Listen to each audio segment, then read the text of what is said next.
Chapter 6 A Message from Mila. Miss Gleason snapped on the lights. I pulled out my magnifying glass. I never left home without it. Then I began crawling around on the floor. Even Miss Gleason got down on her hands and knees for a closer look. At first glance, I couldn't see anything unusual. The footprints seemed to have completely disappeared in the light of day. But when I looked carefully, I could see the faintest blue-white shadows. With Miss Gleason's permission, I took a marker and traced an outline of the foot. "Well, it's a big foot," Miss Gleason concluded. "Bigfoot?" Bobby Solofsky exclaimed. "Bigfoot has been walking around in our classroom?" "Get real, Solofsky." Biggs Maloney scowled.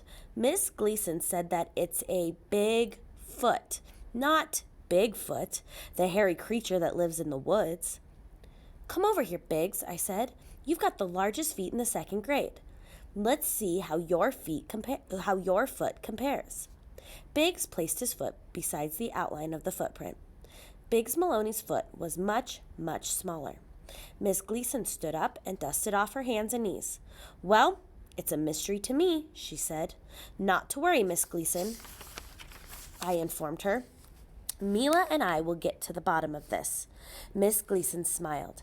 "It's awfully nice to have a pair of detectives in the classroom." A few minutes later, we were jostling near the cubbies, getting our jackets and book bags and lining up for the buses.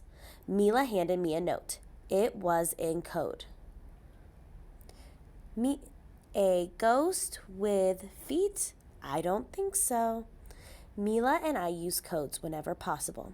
In the detective business, you could never be too careful. Sure, I suppose Mila could have whispered the message to me, but where's the fun in that? I saw that it was a backward code. Mila had been practicing for weeks, so I wasn't surprised. She taught herself how to write every letter backwards, and she wrote the entire message backward, too. It started from the right and went in the wrong direction. On the way to the bus, I ducked into the bathroom. When I held the message up to the mirror, it was easy to read. A ghost with feet? I don't think so. We didn't talk much on the ride home. There were too many people around. When we stepped off the bus, I asked Mila, "Want to come over?" "I'm going to meet up with Ralphie," she answered. "He and I are going to track down Earl Bartholomew.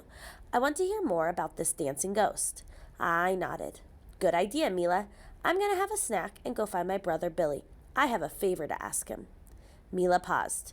"Speaking of snacks, Jigsaw, what's the difference between a ghost and a peanut butter sandwich?" "Beats me," I shrugged. "A ghost doesn't stick to the roof of your mouth." Groan. Mila's a great detective, but she's not exactly a laugh riot.